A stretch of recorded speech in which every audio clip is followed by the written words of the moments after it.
அனைவருக்கும் வணக்கம். இன்றைய தினமும் நுண்ணறிவு மற்றும் உளச்சார்பு தொடர்பான மற்றுமொரு காணொளியிலே உங்களை சந்திப்பதில் மகிழ்ச்சி. அந்த வகையில் இலங்கையில் நடைபெறுகின்ற அனைத்து போட்டி பரீட்சைகளுக்குமான நுண்ணறிவு மற்றும் உளச்சார்பு தொடர்பான காணொளியாக இந்த காணொளி அமைகின்றது.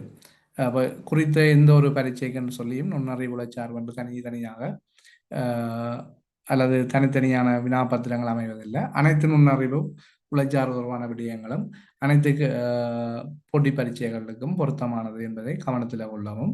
அந்த வகையில் நாங்கள் இன்றைய தினமும் 2022ஆம் ஆண்டு நடைபெற்ற சட்டக்கல்லூரி நுழைவு பரீட்சையின் நுண்ணறிவு வினாத்தாள் என்ற மற்றொரு பகுதியில் கவனம் செலுத்தலாம் என நினைக்கின்றேன். அந்த வகையில் அந்த வினாக்களுக்கான விடைகளை உங்களோடு இன்றைய தினம் பகிர்ந்து கொள்ள இருக்கின்றேன். தற்போது நாங்கள் வினாக்களை பார்க்கலாம்.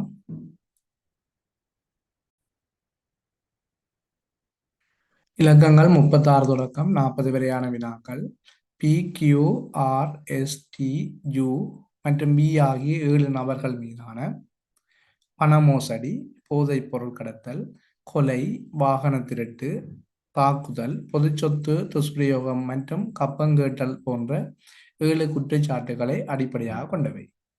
பயில 7 குற்றச்சாட்டுகள் 7 நபர்கள் மீது சுமத்தப்பட்டிருக்கிறது. அதன் அடிப்படையில் சில வினாக்கள் 5 வினாக்கள் வினாவப்பட்டிருக்கிறது. அப்போ அந்த வகையில் இதில் நபர்கள் தெரியும், குற்றச்சாட்டுகள் தெரியும். அப்போ நாங்கள் ஒரு அட்டவணையை நாங்கள் இதற்காக தயாரிக்க முடியும், அல்லது நீங்கள் ஒரு அட்டவணை வடிவத்திலேயே அதனை தயாரிக்க முடியும். இதில் ஒரு நபர் ஒரு பகுதியாகவும், அதேவேளை குற்றச்சாட்டுகள் ஒரு பகுதிகளாகவும் நாங்கள் இதை வகைப்படுத்திக் கொள்வோம். அந்த வகையில் இதில் 7 நபர்கள் இருக்கிற நாங்கள் 7ஆக பிரிப்போம்.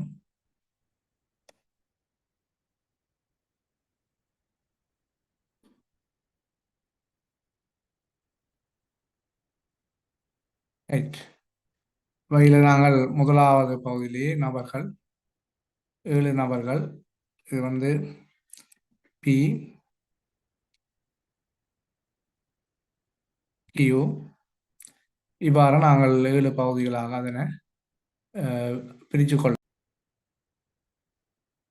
நான் இப்போ அதில் 7 நபர்கள், அதே மாதிரி அடுத்த குலத்திலே குற்றங்கள் இதில் தரப்பட்டிருக்க தகவலை வச்சுக்கொண்டு நாங்கள் இதை பொருத்தமான வகையில் தொடர்படுத்தி பார்க்கலாம். அந்த வகையில் நான் சொன்னால் இந்த இப்படியான வினாக்கள் வரும்போது ஆரம்பத்தில் எங்களுக்கு அந்த விடைகளை நாங்கள் இலவாக அணுகுவதற்கு ஏற்ற வகையில் தகவல்கள் இருக்காது.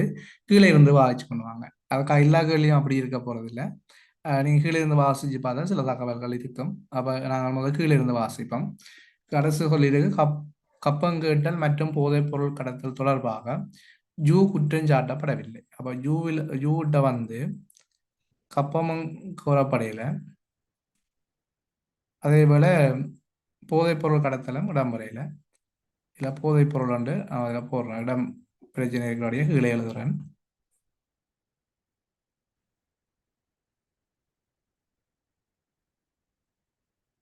போதைப் பொருள் கடத்தலும் ஈடுபடையில்.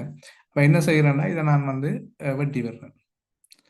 அந்த செயற்பாடுகளில் ஈடுபடையில் என்றபடியால் இவர் கப்பம் கூறுறதும் இவருக்கு இல்லை, போதைப் பொருளும் இவருக்கு இல்லை. தார தகவலை குறிக்கிற, அவ்வளவுதான். அடுத்தது கியூ பண மோசடி செய்ததாக குற்றச்சாட்டப்பட்டார். அப்ப கியூன்ற குற்றம் பண மோசடி.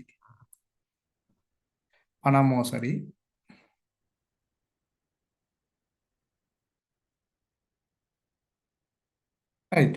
அடுத்தது பாருங்க, வாகன திருட்டு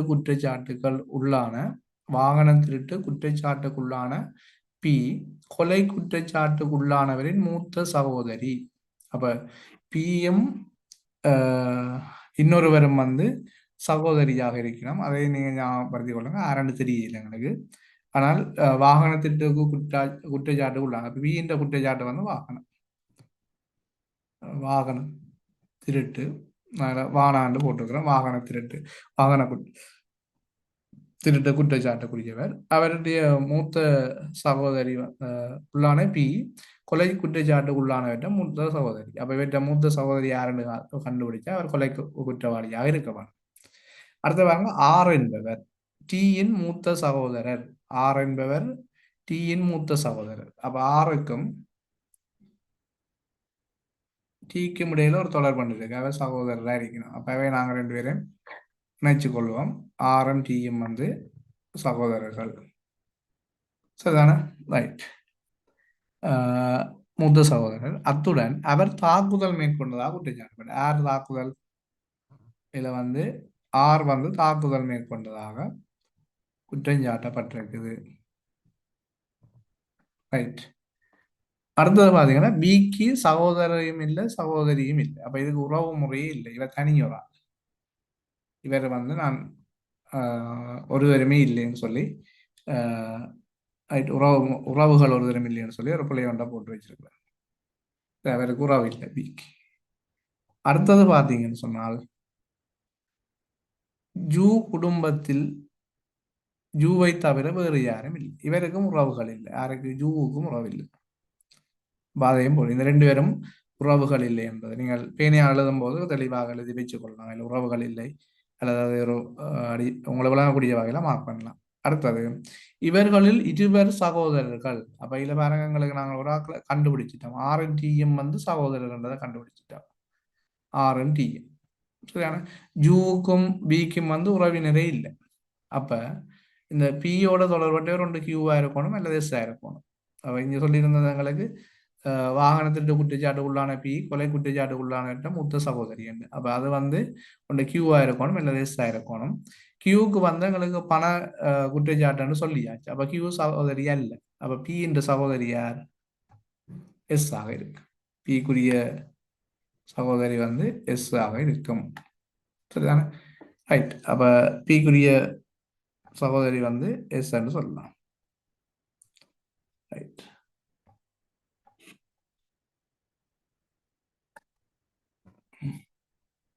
பிக்குரிய சகோதரி எஸ். அப்ப சகோதரி என்ன குற்றச்சாட்டு உள்ளாயில்லைன்னா கொலை குற்றச்சாட்டு. அப்ப எஸ் வந்து கொலை குற்றச்சாட்டு.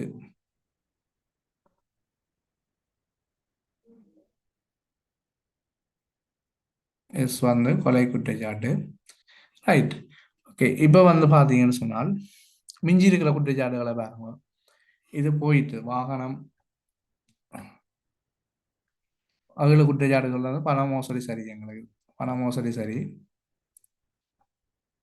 போதைப் பொருள் கடத்த தெரியாது. கொலையும் கண்டுபிடிச்சிட்டோம். வாகன திருட்டு கண்டுபிடிச்சிட்டோம். பொது சொத்து பிரயோகம் கப்பம் கேட்டதும் தெரியாது எங்களுக்கு. அப்ப இதுல பாருங்க ஜூவுக்கு கப்பம் கேட்டதும் பெறாது, போக்குவரத்து போதைப் பொருள் கடத்தலும் பெறாது. அப்ப இது பெறணும் என்றால் அதை விட மிஞ்சி இருக்கிறது வந்து பொது சொத்து துஷ்பிரயோகம் தான் பெறணும். அப்ப இதுல வந்து ஜூவுக்கு வேற வேணும் வந்து பொது சொத்து. இது யூவுக்குரிய குற்றச்சாட்டு பொது சொத்து துஷ்பிரயோகம். ரைட்.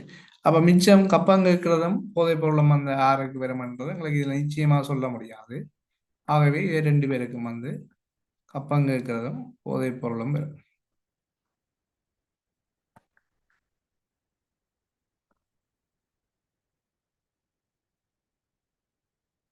ஆறுக்குன்னா டீக்கும் யூவுக்கும் கப்பம் கேட்டல் போதைப் பொருள் கடத்தல் வரும்.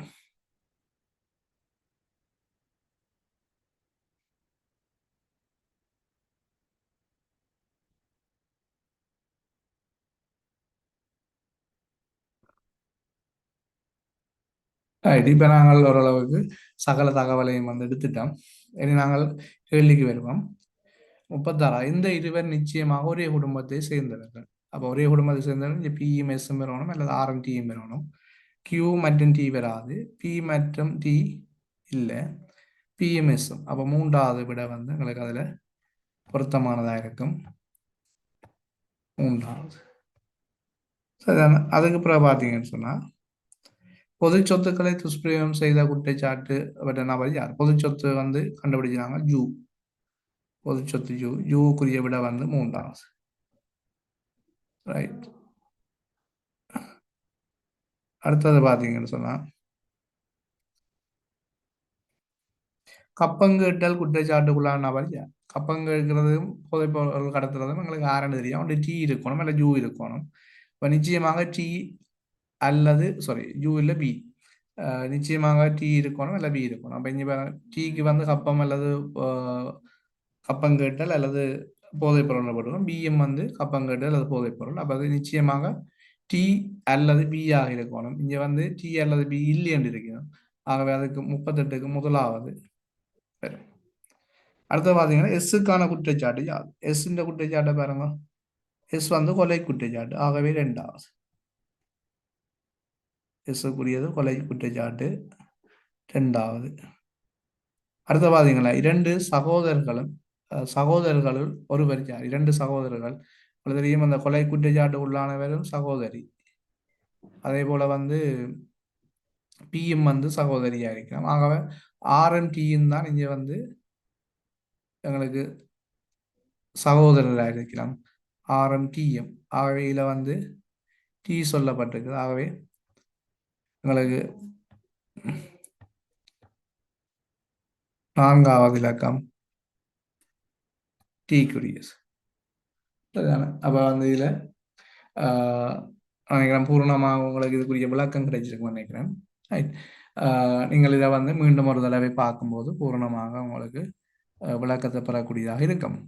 அந்த வகையில் நாங்கள் இன்றைய இந்த காணொலியை வந்து நிறைவு செய்து கொண்டு மற்றொரு காணொலியில் சந்திப்போம். நன்றி.